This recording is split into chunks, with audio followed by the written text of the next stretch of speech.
Hello hello hello smartest पिपुलहरू तपाईँहरूको खबर सबै ठिक छ?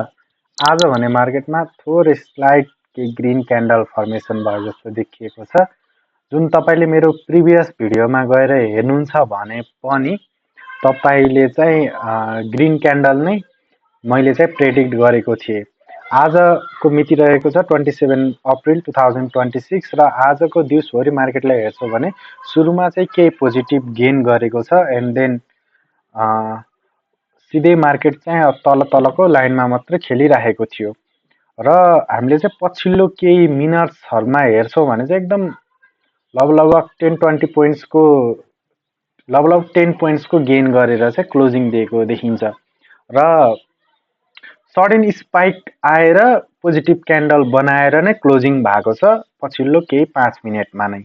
र अनि त्यसपछि भोल्युम हेर्छौँ भने हिजोको दिन भन्दा नि कम छ। यसको मतलब कि स्ट्रेन्थ त नेगेटिभमै छ अझै पनि। र अनि त्यसपछि नै हामीले भन्ने गरिरहेका छौँ यो 2700 को रेन्जमा आएको बेलामा चाहिँ तपाईँले चाहिँ असार साउन र भदौको महिनालाई टार्गेट गरेर चाहिँ बाई अथवा एकुमुलेट गर्न सक्नुहुनेछ। त्यो पनि कस्तो भन्दाखेरिमा चाहिँ एकदम फन्डामेन्टली स्ट्रङ कम्पनीहरूलाई चाहिँ हेर्न सक्नुहुन्छ आफ्नो क्यापेबिलिटीले। र बिगिनर मिस्टेक म के भन्न चाहन्छु भन्दा तपाईँ चाहिँ पछिल्लो समय चाहिँ ल अब चाहिँ मार्केट चाहिँ बुम हुन्छ माथि जान्छ भनेर नै पछिल्लो यो एरियाहरूमा तपाईँ बिगिनर हुनुहुन्छ र जोइन हुनुभएको छ भने मार्केटले सधैँ माग्ने भनेको के हो भन्दा पेसेन्स। पेसेन्स छैन भने तपाईँ ट्रेड गर्नलाई अथवा इन्भेस्ट गर्नलाई आउँदै नआउनु।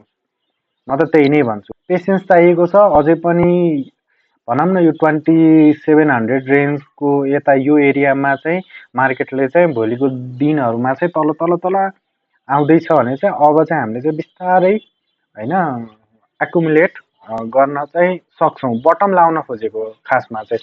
र अर्को कुरा के छ भन्दाखेरिमा चाहिँ यदि तपाईँ चाहिँ एकदमै 1-2 वर्ष 2-3 वर्षदेखि नै होइन मार्केटमा चाहिँ खेलिराख्नु भएको छ भने तपाईँलाई चाहिँ थाहा छ कुरा।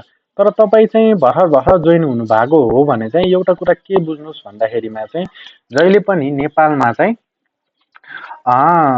जुनसुकै पनि टप लाउने बेला हुन्छ नि त्यो चाहिँ सधैँ असारको इनिसियलदेखिबाट साउनको इन्डसम्म हुन्छ। यो हेर्नुहोस्, यो के छ साउनमै टप हानेको हो। यो हेर्नुहोस् होइन, सरी यो हेर्नुहोस् पनि के हो साउन्ड नै हो।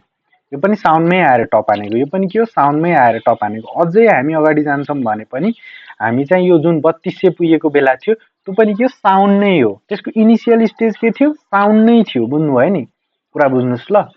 हरेक पटक होइन अप ट्रेन्ड होस् अथवा सडन स्पाइक आउने होस् जेसुकै होस्, जे कुराको पनि सुरुवात नेपालमा चाहिँ कुन टाइम फ्रेममा हुन्छ भन्दा असार र साउन होइन। त्यही भएर चाहिँ अब चाहिँ मार्केट चाहिँ होइन बटम लाउन खोजेको मार्केटले चाहिँ अब चाहिँ होइन जुन चाहिँ साउनको लागि असार साउनको लागि चाहिँ हामीले चाहिँ सेटअप गराउनु पर्ने हुन्छ।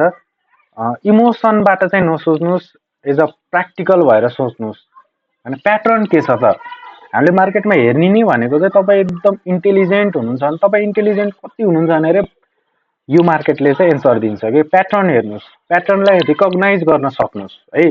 त्यही नै हो चाहने। प्याटर्न हेर्ने भनेको के भन्दा बटरी लगाइरहेको छ होइन। यो ट्रेड लाइन तान्ने भनेको के हो प्याटर्न रिकग्नाइज गर्नलाई हो नि त। जब पनि यो ट्रेड लाइनको चाहिँ नजिक आउँछ मार्केट चाहिँ माथि जान खोजिरहेको छ।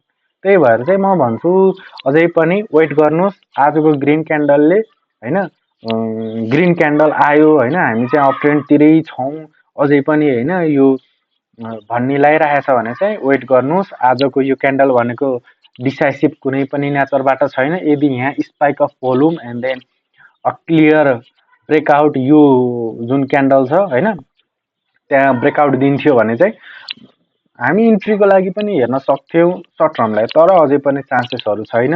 अझै पनि धेरै फाइनेन्सियल कुराहरू जुन वित्तीय संस्थाहरू छ यिनीहरूमा चाहिँ अझै पनि सरकारले चाहिँ एकदम ठाडो आक्रमण गरिरहेको छ।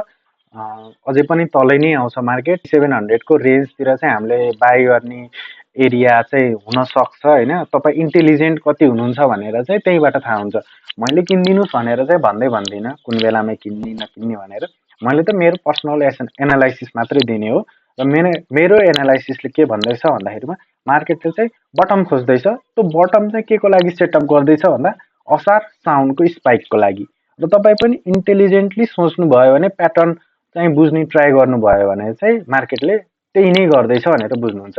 जसरी मैले देखाएँ एभ्री साउन्डमा चाहिँ अल्टिमेट ट्रुथ नै हो कि जुनसुकै पनि वर्षको लागि पान्नु फर्काएर हेर्नुहोस् असार र साउनको पिरियड भनेको सधैँ ग्रिन है।